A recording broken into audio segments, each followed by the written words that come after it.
आपल्या वयाचं भान ठेवलं पाहिजे. आपलं वय काय, बोलतो काय. 3दा आमदार आहेत, एकदा खासदार आहेत, आपण पहिल्यांदाच झालात. अशा पद्धतीने जर बोलत राहिलात पण पुढच्या वेळेस तुम्ही आमदार दिसणार नाही. कारण का तुमच्यावर कोणच नाही तुमच्या पक्षातलं. तुमचे दोन्ही आमदार तुमच्यावर नाराज आहेत.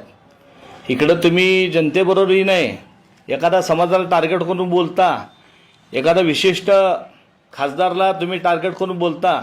तर अशी जर तुमची जीभ चालली तर पुढच्याच तुम्ही आमदार दिसणार नाही. खासदार प्रणिती शिंदे हे लोकांमधले खासदार आहेत. ज्यावेळेस हे निधी आम्हाला कळालं की खासदार आयुक्तांना प्रेशर आणतायत आणि आयुक्तांनी आम्हाला सरळ सांगितलं की यांचं मला प्रेशर आहे, मला निधी देता येत नाही, माझ्यावर पालकमंत्र्याचा दबाव आहे, त्यावेळेस त्यांनी हे तोंड उघडलं आहे.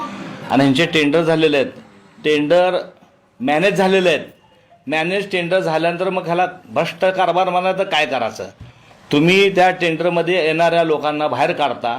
28 लोकांना एका टेंडरमध्ये बाहेर काढलं आणि बाहेर आयुक्ताला कारंजे असतील किंवा अकोला ह्यांना हाताला धरून तुम्ही भरलेल्या लोकांना जर बाहेर काढत असाल आणि तो माणूस तो हायकोर्टातनं जे कोल्हापूर कोर्टातनं ऑर्डर आणतो आणि महानगरपालिकेला ताशेरा ओढतो, ह्याचा अर्थ काय, भ्रष्टाचार तर काय आहे.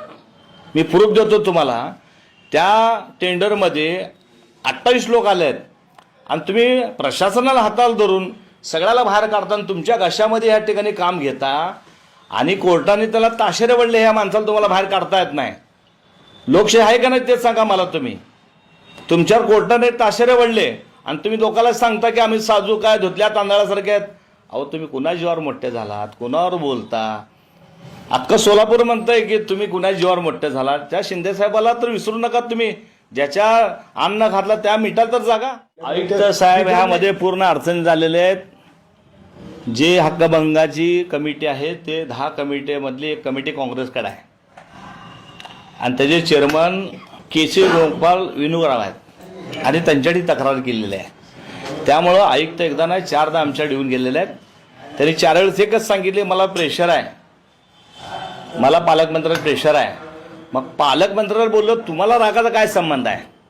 पालकमंत्र्याला बोलल्यानंतर तुमच्या भाजपमध्ये कोण लोक नाहीत का?